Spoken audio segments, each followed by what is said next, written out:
Have you ever wondered why it's so much warmer in London, England than here in Toronto, Canada?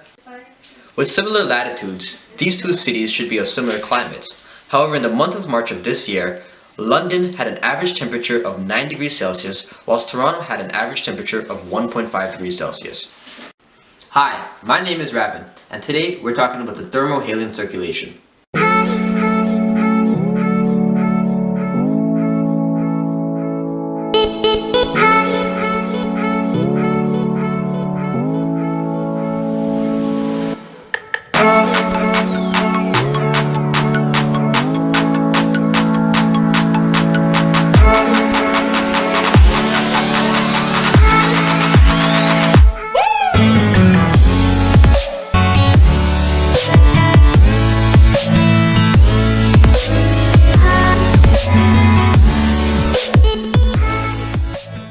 So what is the thermohaline circulation?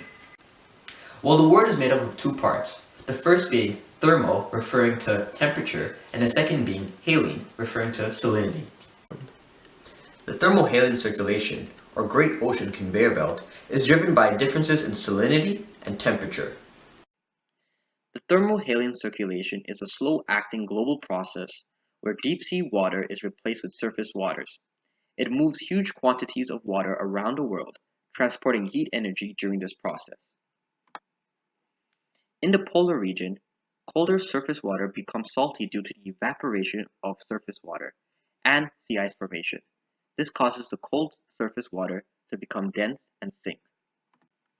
It is this process that causes water to move horizontally until it can find a region where it can rise to a lower pressure zone, ending the cycle. Deep sea polar waters usually surface in the equatorial region of the Pacific and Indian Ocean.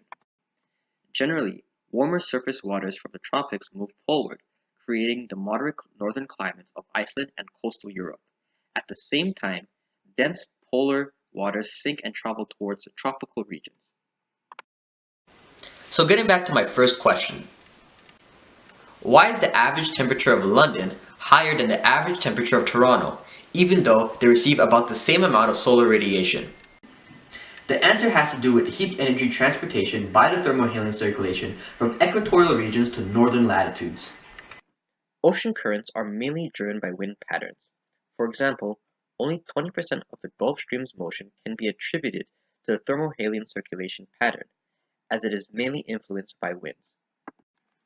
The thermohaline circulation pattern is driven by the cooling of high-latitude surface waters. The movement of warmer tropical waters to the north in the Atlantic has a large warming effect on coastal Europe.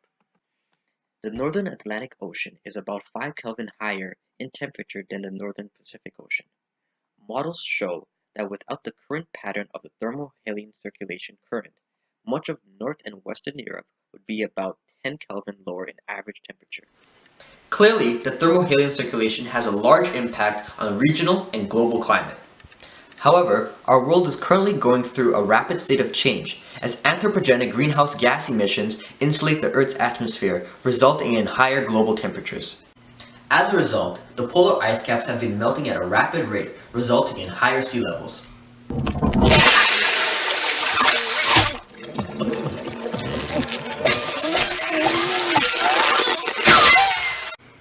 With the rapid addition of cold fresh water into the northern oceans, how might this affect the thermohaline circulation?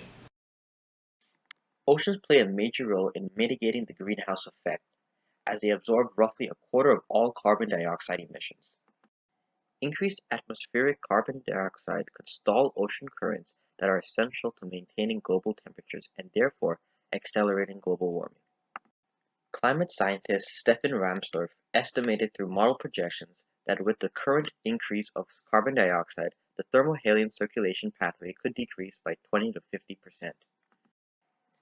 These findings suggest that if we continue to emit carbon dioxide at this rate, we may soon be unable to rely on the ocean's buffering capacity to mitigate our greenhouse effect. There are two ways which the melting of polar ice caps or the mass addition of fresh water into the oceans can alter the thermohaline circulation. It can slow down the circulation, or it can shut down the circulation. Research published in 2015 concluded that the Atlantic portion of the thermohaline circulation has shown exceptional slowdown over the last century. Occurring in parallel was the dumping of cold fresh water from the rapidly melting ice sheets of Greenland. The freshening of the world's oceans at such a fast rate is rapidly altering the composition of the ocean. With reduced salinity, water will also be less dense, reducing its tendency to sink below the surface. This could slow or even eventually shut down the thermohaline circulation. The effects of this would be regional increases in sea level rise, isolated pockets of warm subsurface water bodies, and a reduction in average regional temperatures. Researchers from the University of South Florida mentioned the major effect of a slowing AMOC is expected to be cooler winters and summers around the North Atlantic, and small regional increases in sea level on the North American coast. Going a step further is the shutdown of the thermohaline circulation, where the predicted effects are more pronounced. A 2017 review concluded that there is strong evidence for past changes in the strength and structure of the northern portion of the thermohaline circulation during abrupt climate events such as the Younger Dryas. This hints to the idea that the interglacial period is related to the strength and structure of the thermohaline circulation. Through the effects of global warming, a cooling event can be triggered in the North Atlantic, Europe, and North America. The cooling event of the Northern Hemisphere will lower the average temperatures about 1.7 degrees Celsius, but vary to lower temperatures dependent on the specific location of a region. Over Western Europe, cooling would be strong enough to return to pre-industrial conditions and significantly increase the occurrence of frost and snow coverage. Precipitation changes after a shutdown is predicted to occur in opposition to global warming, except in Western and Southern Europe where summer drying is enhanced, and in Central America and Southeast Asia where precipitation is further reduced. Localized sea level rise after a shutdown is also predicted to occur. Along the Atlantic coast, it is estimated to increase sea levels by 25 centimeters, which is additive to the effects of global warming. Apart from regional cooling, other predicted effects include increases in major floods, intensified storms, the collapse of planting stocks, warming and rainfall changes in the tropics, and more frequent and intense El Niño events. Below surface level, deep-sea water masses become completely depleted of oxygen. This sets the conditions for furthering or leading to another mass extinction event. Although very possible, these changes to the circulation will occur over a very long period of time, so there is no need to panic, but we must act now to stabilize the warming of the Earth.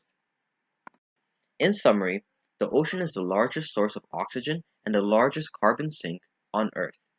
It has a huge impact on the global climate and stores an immense quantity of energy. It is driven by density differences influenced by temperature and salinity characteristics of distinct water bodies. Due to the current warming effect of the globe, the melting of the polar ice caps are introducing large quantities of fresh water into the ocean and reducing its salinity. This implies that the northern waters will become less dense and reduce their ability to sink, overall altering the efficiency and behavior of the thermohaline circulation and changing how heat energy is distributed globally. So there you have it, the thermohaline circulation and the effects of global climate change on circulation patterns. My name is Ravin, and thanks for watching.